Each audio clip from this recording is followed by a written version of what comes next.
Ang client po natin, taga Arellano, Manila.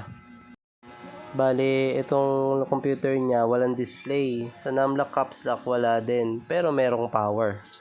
So, i-diagnose natin siya. Tingnan natin kung anong problem ng computer ni client.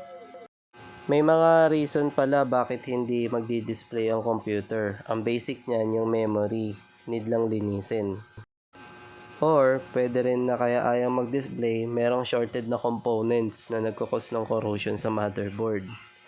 O kaya naman, yung mismong motherboard ang may problema. Yun yung pinaka-worst. Pag yung motherboard mismo, shorted. So, sa part na to, kailangan natanggalin muna lahat ng connection, lalo na yung sa SSD. Para kung sakaling kailangan mong patay-patayin yung computer, direct through power or huhugutin sa saksakan, hindi makokorrupt yung program.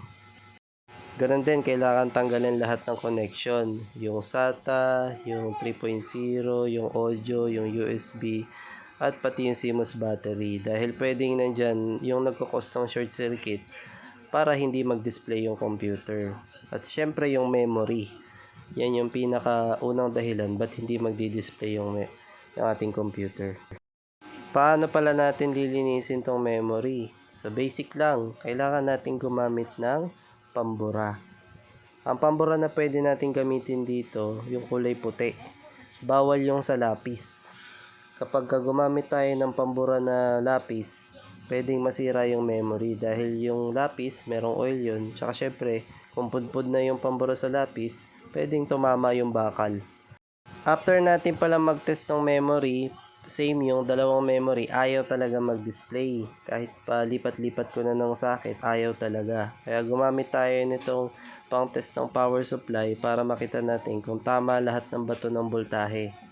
Kung sakaling merong nagbo-voltage drop, pwede nating i-conclude na yung power supply kinakapos siya ng kuryente, kaya ayaw mag-display. Pero sa case nito, walang problema yung power supply. So, wag natin pag-initan yung power supply. Ayos yung power supply.